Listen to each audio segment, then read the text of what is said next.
So at Modern Football Group, what we do is we focus on something called the Focus 5, as we discussed at the beginning. So essentially, it's just 5 questions focused on career steps and advice to give listeners who want to break into the industry. So very basic, very simply. First question, how did you get into the industry? Naturally going to university to acquire your degree, as we've discussed. But was it purely sort of, banging on doors, sending emails, uploading content? Were you sending out various applications for training contracts? How did you break into the industry? Yeah, I was off the back of only applying to a few sports law firms one year in my second year and getting 8 rejections. I realized that actually I needed to be a lot cleverer about my application process, which was I shouldn't be just vain enough to think that the only thing, or closed enough that the only thing that I want to do is sports is the truth. And so my overall aim was to make a lot more applications and be open enough to the variety of different legal careers that I could possibly have. And that was ultimately the point. Think about that variety. Don't be closed off to sectors and particular industries. But whilst at the same time, if there are particular things that take your interest, and sport was obviously one of those things, that, I almost then developed that identity, knowledge, side hustle that we've talked about previously. And that was effectively my very patient, long-term, slow burn routine. Perfect. And what would you say are your biggest challenges in getting into the industry, and how did you overcome them personally?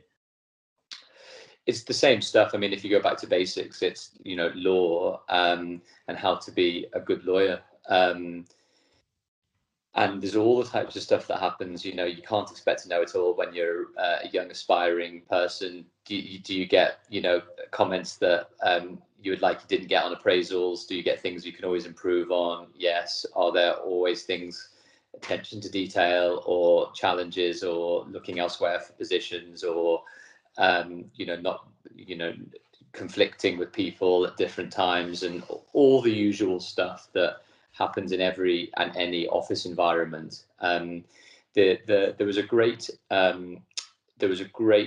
phrase that when I was interviewing someone for the new possible book project, David Lampett, who's the chief executive of one of the biggest sports data companies called Sport Radar, and he said one of the things he looks for in when he's recruiting is 2 things. One, someone being ambitious, which is the cross between humble and ambitious, i.e. what seems to be like let your output do the talking rather than your mouth do the talking, if that's the right way of putting it, maybe. But also that he looks for people that have had challenges, that have faced issues, because ultimately, if you've just had this plain sailing academic life and normal life, and then stuff comes up, there are always going to be bumps, and sometimes quite significant bumps in the road. And usually it's the ones that know themselves pretty well to understand to a degree about how to sometimes scrape yourself off the tarmac. And even if you're feeling really rubbish about a situation, being persistent and feel comfortable enough in your own skin that you can get better, you can improve and do better and face some of those things head on. Because I think sometimes the misunderstanding is that the people that are successful have had a plain sailing route. I sometimes think that might be the case. I don't know. But from a lot of the people that I've spoken to, it's not that people haven't faced failure and challenges. It's just they're willing to learn better from failure and challenges than some, where they might not have that strength because of lots of different reasons again, or just that sheer dogged-mindedness to literally persevere and keep going. Incredible. Absolutely. And what would you say, Daniel, personally speaking, from your own perspective, what are the key aspects that has driven you to become as successful as you are? Obviously, you mentioned that you're very sort of quite psychologically switched on in terms of you seek opportunity and you understand it and you allow certain challenges to turn into something that can be, a chance to develop and extend your skills. What would you say are the key aspects that you give to anybody listening now to be a sports lawyer? What does it take? The truth is, and it sounds hopefully doesn't come across as conceited or otherwise, I don't necessarily see myself as successful. Maybe that's part of the benefit of it, is like, you, I don't mean it badly, but it's almost how do you frame a question based on something that I'm not quite sure is necessarily the case or not. Because I think it's always really easy to go, well, if you have good attention to detail and you get better at drafting and your communication skills can improve and you're able to speak to people in a tangible, authoritative yet ambitious way, and all of those type of things, they are the prerequisites and the givens. They're the things you should hopefully get better at. But I think a lot of the time, the truth is that there's no easy sugar-coated answer to this. I think genuinely the people that I see do pretty well, and how you measure success is a different question in itself, are a little bit obsessive, and whose identity is very much wrapped sometimes up in their being. And the positive side is you get so immersed in everything that you're doing, which is great. The negative side is that you're so immersed in everything you're doing, and it's great, because it's a 24/7 thing. No matter what, if you want to be a football lawyer, or if you want to be a music artist, or if not that I'm comparing myself to a music artist, or anything else that's seen in the public eye as an outcome of something that a lot of people want to necessarily do.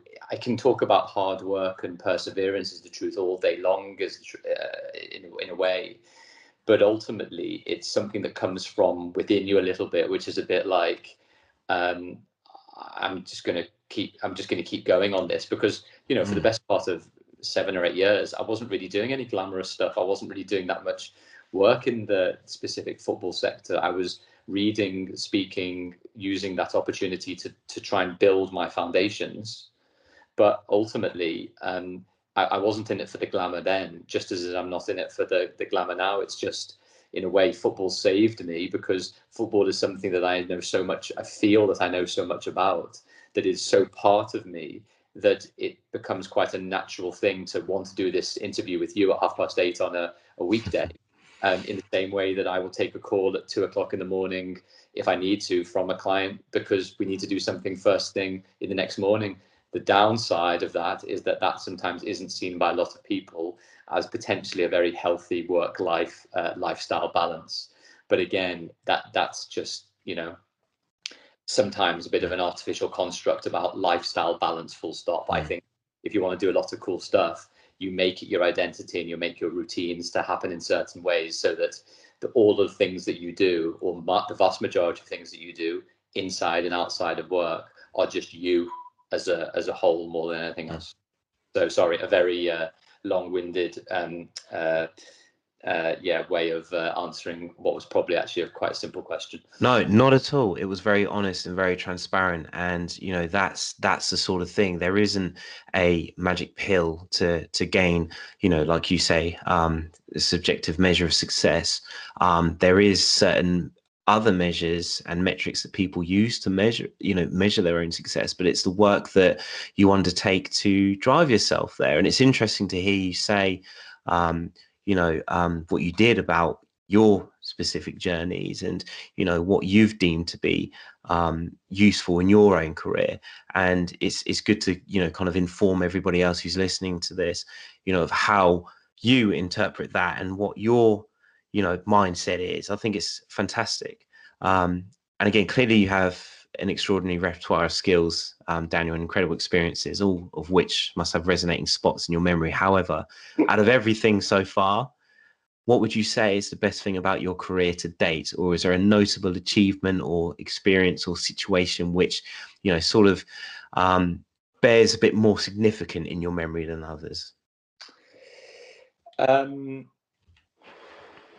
Look, there are always things that go on. If it's a high profile takeover, a transfer that you've worked really hard on, a commercial deal,